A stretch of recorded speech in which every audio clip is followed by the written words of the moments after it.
تو یہ اس شعر کے حوالے سے میں بتاتا چلوں کہ یہ اشعار مرزا محمود سرحدی کی نظم الجزائر مسلمان الجزائر سے لیے گئے ہیں یہ اشعار. اور مرزا محمود سرحدی کا اصل نام جو تھا، یہ حوالے شعر میں آپ کو بتا رہا ہوں، مرزا محمود سرحدی کا اصل نام عبداللطیف تھا.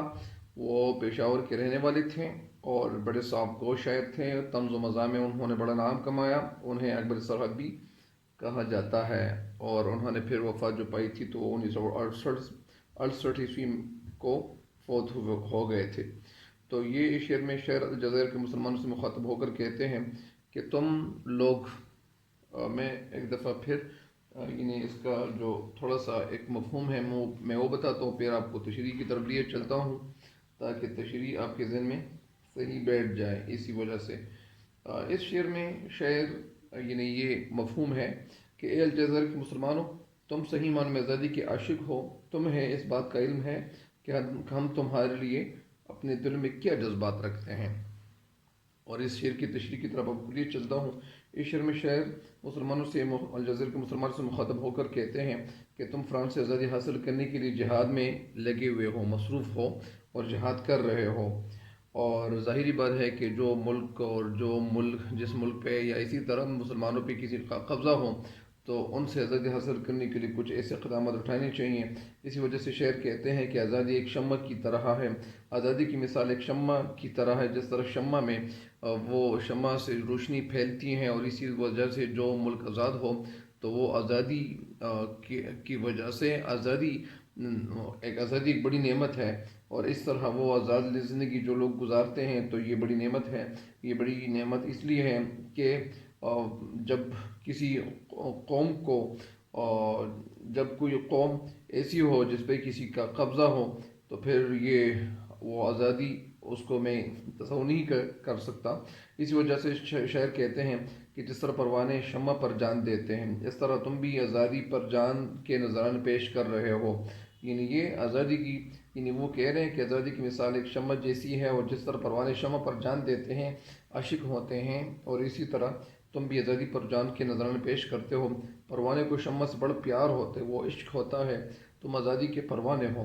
یعنی تمہیں اب آزادی کے جس طرح شمع کے لیے وہ پروانہ جب آتا ہے وہ اپنی جان کی پرواہ نہیں کرتا، تو اسی وجہ سے یعنی تمہاری مثال بھی وہ پروانے جیسی ہے. تم آزادی حاصل کرنے کے پروانے ہو.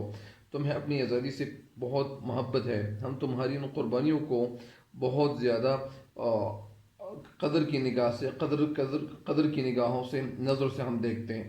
تم ہمارے مسلمان بھائیوں ہو کیونکہ مسلمان کا بھائی ہے. اسی وجہ سے مسلمان ہونے کی حیثیت سے ہماری اور تمہاری جو ایک خون کا رشتہ ہے، تو اسی وجہ سے ہماری قوم اور کے لوگ جو ہیں تم سے بہت زیادہ عقیدت رکھتے ہیں، محبت رکھتے ہیں، تم لوگوں کو بہت زیادہ چاہتے ہیں کیونکہ ہم بھی مسلمان ہیں اور تم لوگ بھی مسلمان ہوں. اس وجہ سے ہم لوگ تمہارے ساتھ بہت زیادہ محبت کرتے ہیں. ہمارے دل میں تیرے لیے، آپ کے لیے بڑی محبت ہے. لیکن بات یہ ہے کہ ہم تمہارے لیے کچھ بھی نہیں کر سکتے. ہم تمہارے لیے کیا کر سکتے ہیں؟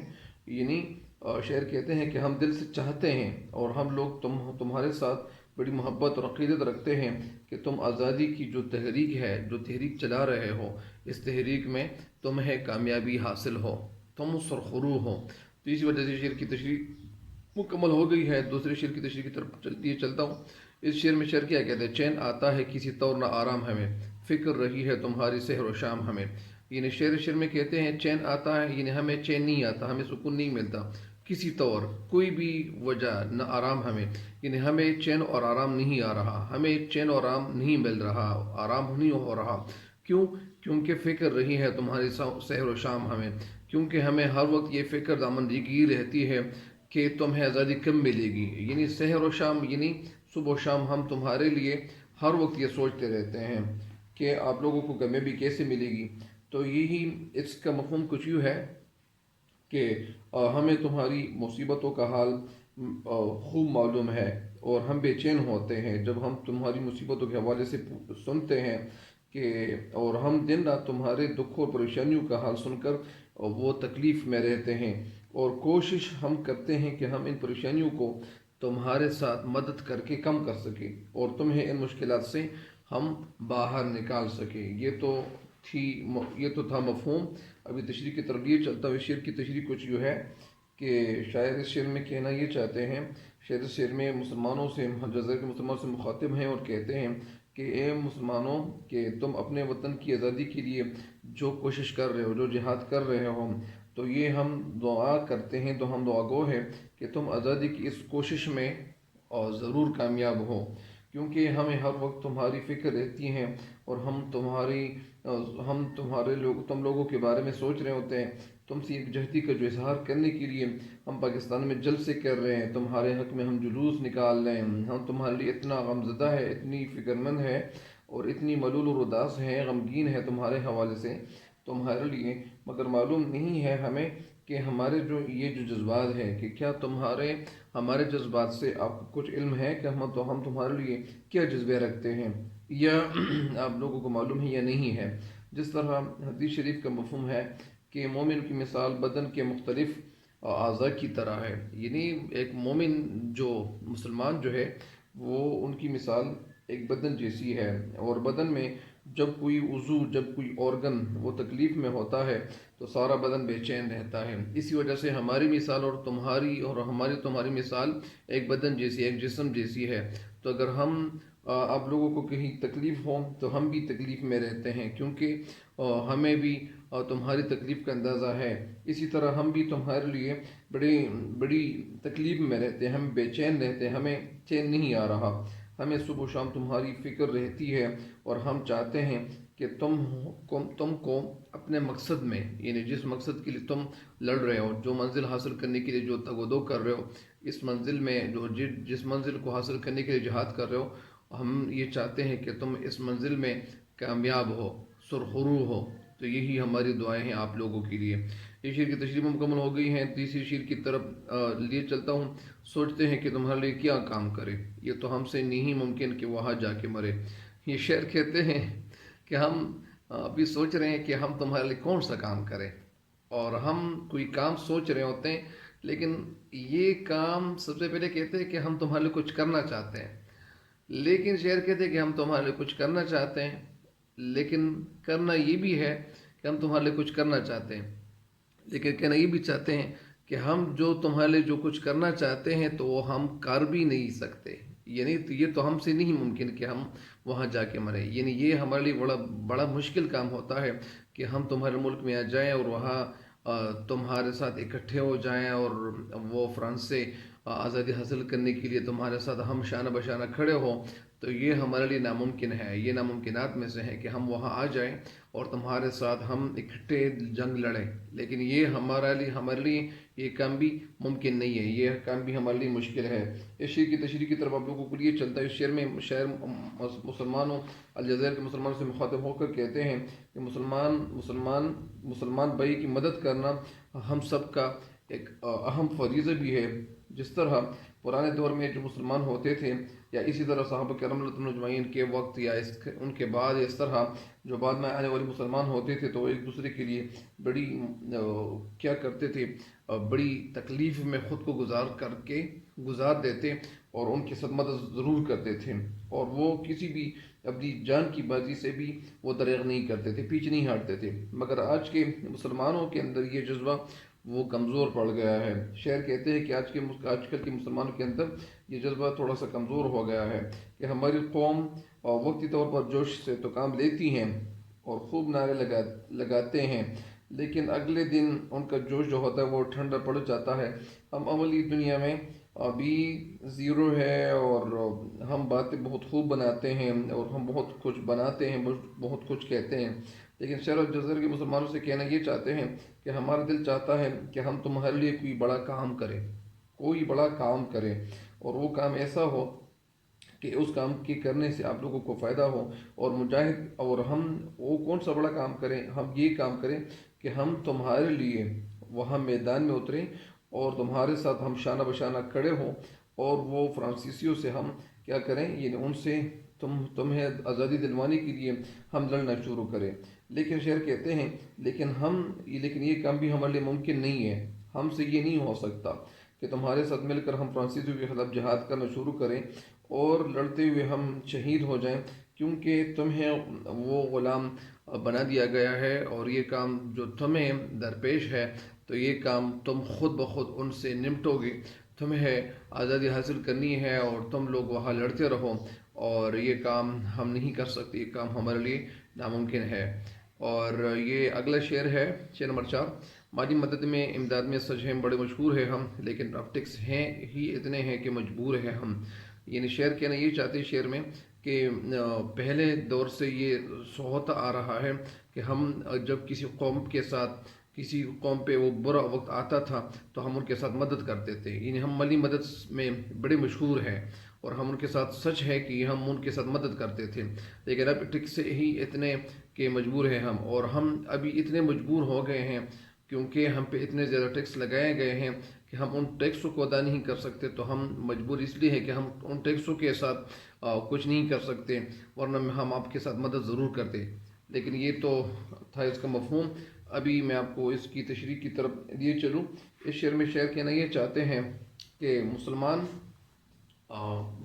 قوم جو ہے یہ کیا کرتے ہیں، یعنی شعر اپنی قوم کے قول و فعل کا جو تضاد ہے وہ عکس ہے جو دوسرا وہ پیش کرنے کی کوشش کرتے ہیں، اور کہتے ہیں کہ الجزائر کے مسلمان بھائیوں، ہمیں آپ سے بڑی ہمدردی ہے اور ہم آپ کے اوپر بڑے رحم دل ہے، اور ہم تمہارے لیے بڑی رحم کا جذبہ رکھتے ہیں، لیکن یہ ہمدردی صرف زبان تک محدود ہے، ہم زبان تک یہ جذبہ ہمارے دل میں موجود ہے، ہم آپ لوگوں کی مالی مدد کرنا چاہتے ہیں کیونکہ مجاہدین کی مالی مدد کرنا بھی جہاد کا ایک حصہ ہوتا ہے، مگر افسوس، صد افسوس یہ ہے کہ ہم یہ کام نہیں کر سکتے۔ یہ کام کیوں نہیں کر سکتے؟ کوئی وجہ تو ہوتی ہے کہ کام نہیں کر سکتے، کیونکہ ہمارے اوپر اتنے ٹیکس لگائے گئے ہیں کہ ہم ان ٹیکسوں کو ادا نہیں کر سکتے، تو ہم تمہارے ساتھ کیا وہ مالی مدد دیں گے، ہم تمہارے ساتھ کیا مدد کریں گے، اور ہماری آمدنی جو ہے وہ بڑی کم ہے، اور وہ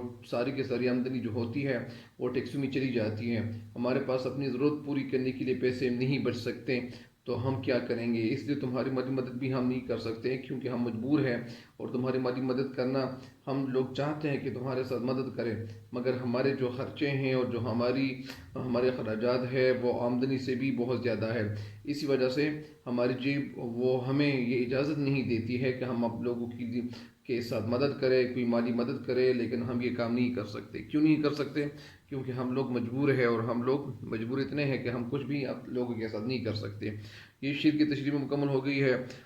شعر نمبر 5: تھا دعاؤں پہ ہمیں آسرا وہ بھی نہ رہا، کیونکہ ان کا بھی اکثر ہوتا ہے اکثر الٹا۔ یعنی شعر کہنا یہ چاہتے ہیں کہ پرانے دور میں جب ہم کسی کے لیے دعا مانگتے تھے تو وہ دعا اللہ تعالیٰ قبول فرماتا، لیکن ہمیں وہ آسرا، ہمیں وہ اعتماد، امید بھی نہ رہی، ہمیں وہ آسرا بھی نہ رہا، کیونکہ ہم جب دعائیں کرتے ہیں تو ان دعاؤں کا اثر اکثر الٹا ہوتا ہے، کیونکہ ان کا اثر بھی ہوتا ہے اکثر الٹا، ان دعاؤں کا اثر اکثر الٹا ہوتا ہے۔ تھا دعاؤں پہ ہمیں آسرا وہ بھی نہ رہا، یعنی ہمیں دعاؤں پہ آسرا تھا، ہمیں اعتماد تھا، لیکن اپنی دعاؤں پہ وہ اعتماد بھی ہمیں نہ رہا۔ تو اس شعر کی تشریح کی تربیت چلتے ہوئے شعر میں شعر کہنا یہ چاہتے ہیں کہ دعاؤں میں اثر تب ہوتا ہے جب دعا دل سے مانگی جائے، دل سے چاہی جائے اللہ تعالیٰ سے۔ شعر الجزائر کے مسلمانوں سے مخاطب ہو کر کہتے ہیں کہ تمہارے ساتھ مل کر ہم جہاد میں شریک نہیں ہو سکتے، یہ کام ہم نہیں کر سکتے، صرف تمہیں دعائیں دے سکتے ہیں کہ اللہ تعالیٰ کہ اللہ تعالیٰ تم لوگوں کو کامیابی دے، تم لوگوں کو اللہ تعالیٰ سرخرو کرے، لیکن بات یہ ہے کہ تم آزادی حاصل کرنے میں کامیاب ہو جاؤ اور تمہیں کامیابی ملے، مگر مصیبت اور بڑی تکلیف دہ بات ہمارے لیے یہ ہے کہ ہم لوگ جو ہے وہ ایسے ادنا مسلمان ہیں، ہم ایسے حقیر الاحقر آدمی ہیں، حقیر الاحقر مسلمان ہیں، وہ بڑے حقیر اور کمتر مسلمان ہیں کہ ہم جو دعا کرتے ہیں، جو دعائیں مانگتے ہیں اللہ تعالیٰ سے، تو وہ دعائیں قبول نہیں ہوتی۔ اس لیے جب دعا میں قبولیت کا اثر نہ ہو، قبول ہونے کا اثر نہ ہو، تو ہم خود کو کیوں تھکائیں؟ کیونکہ اگر ہم گڑ گڑا کر دعا مانگے، اللہ تعالیٰ سے رو رو کر دعا مانگے، تو جب دعا قبول نہ ہوتی تو پھر مانگنا بھی فضول ہوتا ہے، کیونکہ اسی وجہ سے شعر کہتے ہیں کہ ہمیں دعاؤں پہ پہلے اثر ہوتا تھا کہ دعا ہماری قبول ہو جاتی تھی، وہ لوگوں کو پتہ چل جاتا تھا کہ انہوں نے جو دعائیں مانگی تھی وہ قبول ہو گئی ہے، لیکن شعر کہتے ہیں کہ ان دعاؤں کا اثر اکثر الٹا ہوتا ہے، یعنی وہ دعا قبول نہیں ہوتی ہے، قبول ہونے کی بجائے وہ قبول نہیں ہوتی، وہ کچھ یعنی ان کے ساتھ کچھ اور ہوتا ہے۔ تو یہی شعر کی تشریح تھی۔ ابھی میں آپ لوگوں کو شعر نمبر 6 کی تشریح کی طرف لیے چلوں کہ شعر نمبر 6 کیا ہے۔ شعر نمبر 6 کی طرف تاکہ آپ یہ جو ساری غزل ہے اس کی تشریح مکمل ہو. غزل نہیں سوری نظم، اس نظم کی تشریح مکمل ہو اور آپ لوگ اسے بھرپور فائدہ اٹھاتے جاؤ. اچھا ڈیئر، کیا ہے شعر نمبر 6. احتجاجوں کے لیے کہیے تو انکار نہیں، ورنہ ہم لوگ کسی حال میں تیار نہیں. یعنی احتجاج کیسے کہتے ہیں؟ احتجاج جو کسی ظلم، زیادتی اور ناانصافی کے خلاف آواز بلند کرنا، اس کو کیا کہتے ہیں؟ احتجاج. یعنی احتجاج کے لیے کہیے. یعنی شعر الجزائر مسلمانوں کے سے مخاطب ہو کر کہتے ہیں کہ اگر ہم تمہارے لیے احتجاج کرنا شروع کریں، جلوس نکالے، جلسے نکالے، تو ہم انکار نہیں کرتے، کیونکہ ورنہ ہم لوگ کسی حال میں تیار نہیں. ہم تمہارے لیے جلوس نکال سکتے ہیں، لیکن بات یہ بھی ہے کہ ہم جلوس نکالنے کے لیے بھی آپ لوگوں کے لیے تیار نہیں ہے. کیوں نہیں ہے؟ اسی وجہ سے شعر کی تشریح کچھ یوں ہے کہ شعر میں الجزائر مسلمانوں سے مخاطب ہو کر کہتے ہیں کہ اگر آپ ہمیں یہ بتائیں کہ آپ کی خاطر اپنے ملک کے لیے اپنے ملک میں احتجاج کر سکتے ہیں، یعنی ہم آپ لوگوں کے لیے احتجاج کر سکتے ہیں، احتجاج کر کے ہم آپ لوگوں کے لیے یعنی آپ کی اپنے دلوں میں آپ کے لیے محبت میں اضافہ کر سکتے ہیں. لیکن بات یہ ہے کہ احتجاج جو ہے اپنی تقریروں میں بڑا جوش ہم دکھا سکتے ہیں، تقریر کر سکتے ہیں، جوشیلے تقریر کر سکتے ہیں، لیکن بات یہ ہے لیکن عملی میدان میں ہم تمہارے لیے کچھ نہیں کر سکتے. عملی میدان میں ہم تمہارے لیے کچھ کر نہیں سکتے ہیں. اور ہماری جو بزدلی ہے وہ اتنی مشہور ہو گئی ہے کہ ہم کیا ہے یعنی ہم تمہارے لیے کچھ نہیں کر سکتے. احتجاج ہم کر سکتے ہیں کیونکہ جلد سے جلوس میں تھوڑ پھوڑ اور اس طرح گھیراؤ میں ہماری شہرت دنیا میں پھیل چکی ہے. یعنی لوگوں کو پتہ چل چکا ہے کہ ہم گھیراؤ اور جلاؤ میں بڑے مشہور ہیں اور ہمیں شہرت مل چکی ہے. ہمیں ایسی مدد دینے سے انکار نہیں ہے، یعنی ہم ایسی مدد دینے سے ہم انکار نہیں کر رہے ہیں، مگر ہم اس بات کو اچھی طرح بھی جانتے ہیں، ہمیں پتہ ہے، ہمیں معلوم ہے کہ ہمارے احتجاج سے تمہیں کوئی فائدہ پہنچنے والا نہیں ہے.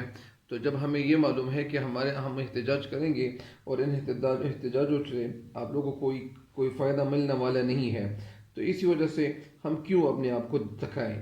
کیونکہ اب آپ بتائیں کہ ہم تمہاری کیا خدمت کریں. یعنی اگر ہم یہ خدمت کریں گے تو اس سے آپ کو کوئی فائدہ نہیں ملے گا. تو لہٰذا جس کام کا فائدہ نہ ہو تو وہ کام تو پھر کرنا نہیں چاہیے. اسی وجہ سے شعر کہتے ہیں کہ ہم احتجاج بھی نہیں کر سکتے، احتجاج کے لیے بھی تیار نہیں ہے. کیونکہ احتجاج کے لیے اس لیے تیار نہیں ہے کہ اس احتجاج کرنے سے آپ لوگوں کو کوئی فائدہ نہیں ملے گا، تو لہٰذا ہمیں یہ کام بھی نہیں کرنا چاہیے. اور آخری شعر ہے ہم سے تو بس یہی ممکن ہے کہ تقریریں کریں یا فرانسیسیوں کے ظلم کی تفسیریں کریں اور تم لڑتے رہو. ہم تو بس یہی ہے ممکن یعنی پاسبل ہے کہ تقریریں کرے، سپیچز کرے یا فرانسیسیوں کے ظلم کی تفسیریں کرے. تفسیر کرنا یعنی کھول کر بیان کرنا، تفسیر کرنا وضاحت کرنا، اور تم لڑتے رہو. اچھا یعنی شعر میں اس میں کہتے ہیں، اس کو مثلث بھی کہہ سکتے ہیں، ہم تو بس یہی ممکن ہے، یعنی ہمارے لیے یہ ممکن ہے کہ ہم تمہارے تقریریں کریں یا فرانسیسی جو تم لوگوں پہ ظلم کر رہے ہیں ان کی ہم وضاحت کر سکتے ہیں. اور پھر کیا کہنا چاہتے ہیں؟ یعنی آخری شعر میں شعر کہنا یہ چاہتے ہیں کہ الجزائر کے مسلمان ہم تمہارے لیے لڑ نہیں سکتے، تمہارے لیے کوئی مالی مدد نہیں کر سکتے. اور اکثر دعاؤں کا بھی اثر جو ہوتا ہے وہ الٹا ہوتا ہے. تو ہم تمہارے لیے یہ کر سکتے ہیں کہ ہم اپنے شعر میں تمہارے لیے تقریریں کریں. یعنی اور کام جو تھے وہ تو ہم نہیں کر سکے اور نہ کر سکتے ہیں، لیکن ہم تمہارے لیے تو تقریر کر سکتے ہیں، کیونکہ تقریر کرنے میں ہمیں بڑی مہارت حاصل ہے اور تقریر سن کر ہم سننے والوں کو جوش اور جذبہ دلا سکتے ہیں. اپنی تقریروں میں تمہاری قربانیوں کے ذکر کر کے لوگوں کو تھوڑ پھوڑ پر آمادہ کر سکتے ہیں، ان کو تیار کر سکتے ہیں، اور فرانسیسیوں کے ظلم کے ستم کے بارے میں ہم دنیا کو بتا سکتے ہیں اور باور کرا سکتے ہیں، مگر اس سے زیادہ ہم کچھ نہیں کر سکتے. اور اس کے علاوہ ہم کچھ کر نہیں سکتے ہیں. ہم یہ کام کر سکتے، وہ کر سکتے، یہ کر سکتے ہیں، لیکن ہم اس کے علاوہ کچھ کام نہیں کر سکتے. تو لہٰذا جب ہم یہ نہیں کر سکتے اور اس کے باوجود مگر اس سے زیادہ ہم کچھ نہیں کر سکتے، تم جانو اور تمہارا کام جانے اور تم لڑتے رہو، قربانی دیتے رہو، ہم سے کسی عمل کی امید نہ رکھو. ہم سے کسی بھی کام کے حوالے سے ہمیں کوئی امید ہم سے امید نہ رکھو، امید تو صرف اللہ تعالیٰ سے رکھی جاتی ہے، کیونکہ ہم ایسی قوم بن چکے ہیں کہ ہم سے کوئی کسی کام کے حوالے سے توقع نہ رکھو اور ایکسپیکٹ نہ کریں، اور ہم لوگ جو ہے وہ سب کچھ جو ہے ہم سے رخصت ہو گیا ہے، اور ہم اتنے ایمان کی وجہ سے ہم اتنے زیادہ کمزور ہو گئے ہیں کہ آپ لوگوں کے لیے کچھ نہیں کر سکتے۔ تو لہٰذا تم لوگ کیا کرو، تم جانو اور تمہارا کام جانے، اور اسی وجہ سے تم لوگ کیا کرتے رہو، تم لڑتے رہو، بس تم یہ لڑائی جاری رکھو تاکہ تم لوگوں کو کامیابی ملے، اور ہم تمہارے لیے کچھ کر نہیں سکتے، اس لیے ہم تمہارے لیے کچھ بھی نہیں کر سکتے۔ ظاہری بات ہے کہ اس وقت جو جہاد وہ کر رہے تھے، جو ان کے خلاف لڑ رہے تھے، تو اس وقت یہ جو ہمارا ملک تھا تو اتنا زیادہ کمزور تھا کہ ہم کچھ کر نہیں سکتے تھے، تو اسی وجہ سے یہ بات بھی وہ سچ تھی۔ لیکن یہ تو انہوں نے ایک مزاحیہ طور پر یہ بتایا ہے کہ ہم کچھ نہیں کر سکتے ہیں، تو اسی وجہ سے اس نظم کی تشریح مکمل ہو گئی ہے۔ امید ہے کہ آپ لوگوں کو اس سے زیادہ فائدہ ملے گا، اللہ تعالیٰ آپ لوگوں کو کامیابی دے، اور ایسی کامیابی ہو کہ لوگ دیکھیں اور وہ حیران رہ جائیں۔ تو اسی وجہ سے آپ لوگ اپنی اسٹڈی کی طرف توجہ دیں اور فوکس کریں اپنی اسٹڈی اور اپنے مطالعے کو، کیونکہ تم لوگ بہت کچھ کر سکتے ہو، تمہارے ساتھ آج وقت ہے، کل وقت نہیں ہوگا، پھر کیا کرو گے، پھر کچھ کر نہیں سکو گے۔ تو لہٰذا اپنی اسٹڈی، اپنا مطالعہ جو ہے اس میں غرق ہو جاؤ، اس مطالعے میں اور مصروف اور مشغول ہو جاؤ، ہو جاؤ، منہمک ہو جائیں، تاکہ آپ لوگوں کو کامیابی ملے۔ تو میرے اس چینل پہ ہر نئے آنے والے ان کو چاہیے کہ میرے اس چینل کو ضرور سبسکرائب کریں، تاکہ میری ہر نئی آنے والی ویڈیو آپ کو ضرور پہنچتے رہے۔ اللہ تعالیٰ آپ سب کو دنیا اور آخرت دونوں جہانوں میں کامیابی دیں، آمین والسلام، اللہ حافظ۔